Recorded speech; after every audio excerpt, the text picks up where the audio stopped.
Ladies and gentlemen, tonight we have a special guest, a Professor Spencer Zivchak from the Australian Catholic University, and he's President of Liberty Victoria. And what we're going to do, the agenda we're going to follow is for about half an hour we'll do the machinery things and the usual things we do, and at about 8 o'clock we'll call on Professor Zivchak, and he's prepared to answer your questions, and we'll have a question and answer session. So this will probably be a real treat. So without any further ado, I'm going to call on Mr. O'Brien to give a rundown on what's happened since the last meeting.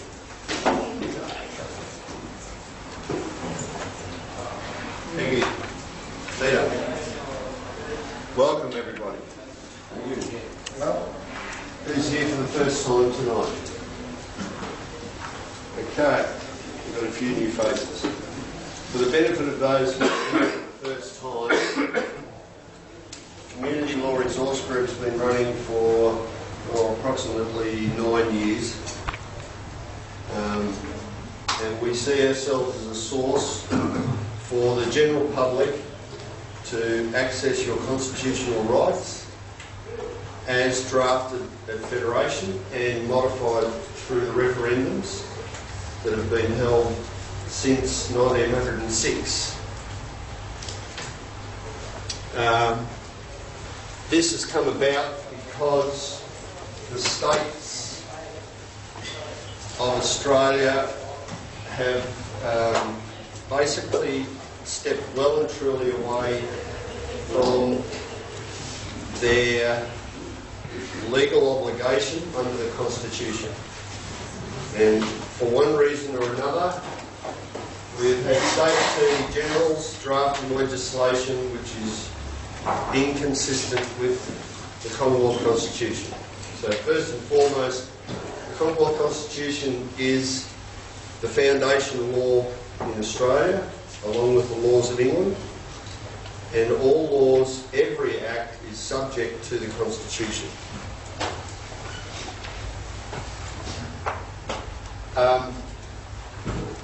For those of you, we encourage, who are here for the first time, we encourage that people go down and pick up a physical copy of the Commonwealth Constitution.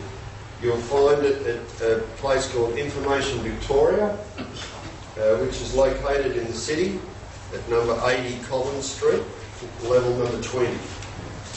We also encourage that when you do purchase a copy of the Constitution, you pick up a copy of the Acts Interpretation Act 1901 and the Judiciary Act 1903. Those three acts are comfortable together as they are all subject to the laws of England and the Constitution.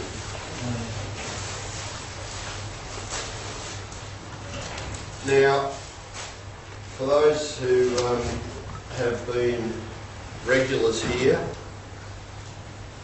I had a court case last Friday.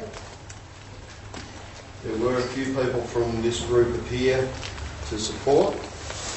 The charges were against myself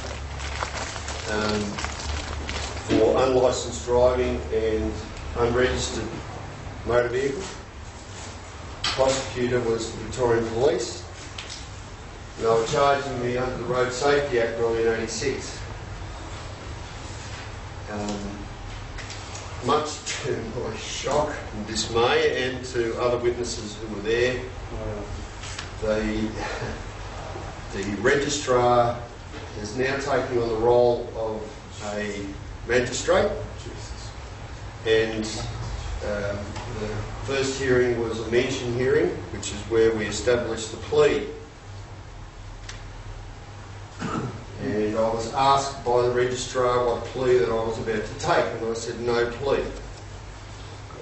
And she said, I'm going to ask again, what plea are you going to take? And I said no plea. And she looked at me again and she said, what plea are you taking? And I said, well, I'm challenging the jurisdiction of the court, and I'm challenging the legislation for which the prosecution is relying. And she stared at me for about 10 seconds. It's a staring contest. You've all seen a crow looking down a pickle bottle, that's what you look like. And then she looked very quickly down at the paper and said, this is going to a case conference. So I then found myself outside the prosecutor's office, and the prosecutor then called me in. A couple of other people who were there with me came in with me as witnesses, and I had a piece of paper prepared. One page. I handed that up to the prosecutor. He didn't even look at it. He said, oh, listen, is this anything to do with Commonwealth law? Forget it. Commonwealth law does not apply in this court. He stormed out and said, we'll book this in for a contest hearing. So we then waited around for the reply from the prosecutor as to when I was to come back for a contest hearing. And then I was asked to come over to the counter, and the prosecutor said, listen, the computers have crashed. Oh, that's a good one.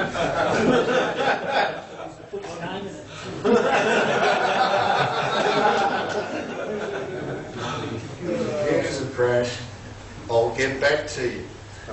So he took my phone number. Good thing I'm not holding my breath waiting, because I still haven't heard back from the prosecutor. Well, we're getting one. Yeah. Would it be in your favour to challenge you? Keep pushing it? Keep pushing them on? No. I was also told by the prosecutor that they're getting one of these cases a week in the courts. You've been selling that many licences. This is... I was a bit disappointed by that. I want one a day. And then we should be getting at least 5 or 10 a day. I was watching a queue of people away from the registrar's counter down the stairs. There would have been 30 or 40 people. It would be nicer to have at least half of those people challenging the court's jurisdiction. Can I share a testimony from 2 weeks ago? Sorry? Can I share my testimony from 2 weeks ago? Yeah. Yeah, Jim Ratch standing at the back. Jim's was threatened with incarceration, and he's still running around without anything. I've been, over the last 2 years, in relation to fighting for my children in family courts, been arrested by the police twice. I was on 2 lots of consecutive bail. I was in jail 5 days this year and 4 days last year. The police have just been running roughshod, and coming to these meetings and being informed, I've been empowered. As a result, on the 14th of... I've just read the witness testimony. On the 14th of October, I was in the county court for a sentencing hearing. Now, since the 10th of June, that would have been my 4th appearance in the county court. On the last 2 times, the second last time I saw Chief Justice Roseens, I gave him a paper saying he's breaking all this stuff from the Criminal Code Act. Roseens is the chief judge of the county court, and he's a Jewish gentleman. So he couldn't handle it. I wasn't just expressing my will. I want you to read this, and he couldn't deal with it, and it was like a Mexican standoff. In the end, he gave me another date so he can hand it on to some other poor judge, unsuspecting. So I had my day in court, and I'll read it out. This has been a very exciting witness from Yvonne. She wrote this. I've had the privilege to be present with a person mentioned as a Victorian man in the letter below, when he stood before the red-faced, black-gowned man sitting in a box under the royal kangaroo emblem that now adorns our courtrooms. He called himself a judge of the county court, or would kangaroo court be more appropriate? In any case, when challenged by a good friend Jim, as by whose authority, by what jurisdiction he was there, he had no answer. Instead of putting up even a small counter defence, he decided to jump ship and run. It was quite a sight, with gowns flowing and documents flying around him. He did a roadrunner through the nearest escape exit. All the Whig gentlemen in the court clearly cleared the room without picking up their pens. The clerk of court seemed to evaporate, and the security stood there dumbfounded before one of them asked me to leave the court. There was no sentence given to me. Well, there was no judge to give it, for without a judge there's no court. This reminds me of the scripture in Deuteronomy 28:7.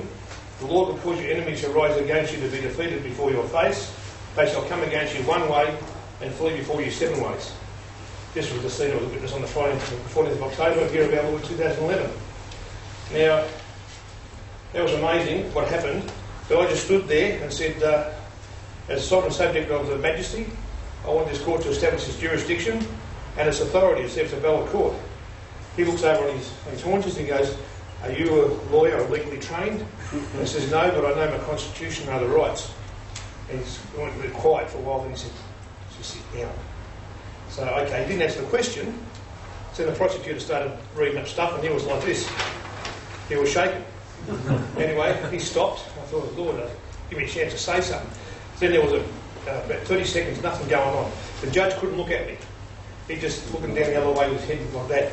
So I got up, walked 3 paces, said, you haven't answered my question. What's your jurisdiction and what authority do you have? Because I've got a list of counterclaims you're in breach of the criminal code. As I was saying that, whoosh, like Batman out the door. There was the defence of the Cape Crusader. There was A4 papers going everywhere. All the other weak people that just ran and just took off. I picked up a bit of tin and there's all the mice shouting everywhere. That's all I did. I was prepared to go and argue on every point. But I didn't have to go there. So, now, the funny thing about that, I was still on bail. I was either going to be sentenced and appeal it again, or get my bail extended.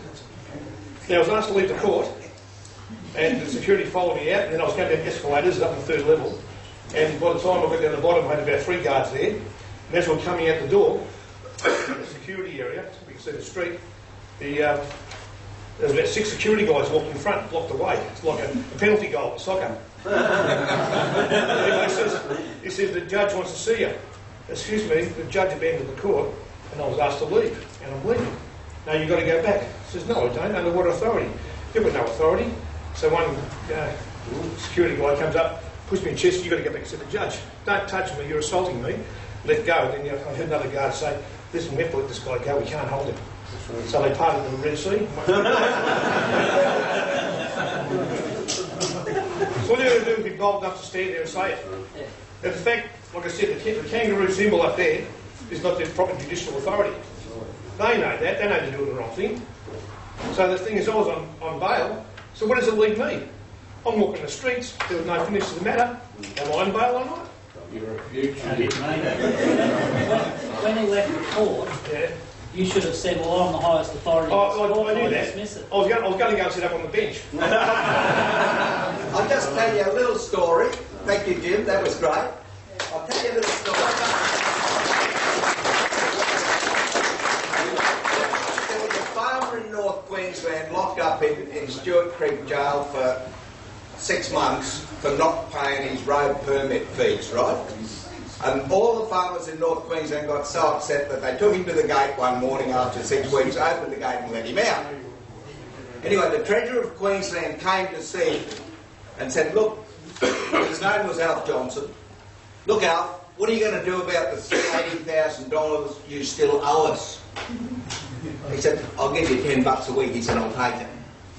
So that settled that. And he said, what about the rest of the $60,000 that you were locked up for? He said, you had me in, you let me out, you blew your money. And that's exactly what happened. He was left alone strictly after that. So I'll hand you back to Mr. O'Brien. Okay. Now, for those who are here for the first time, one of the things that you need to understand about the Constitution is what is enshrined throughout that Constitution is the separation of powers. Okay, so the courts are independent. They have to be independent of the Parliament and the Executive. Okay, so our Constitution ensures us that we have 3 separate power structures within our government.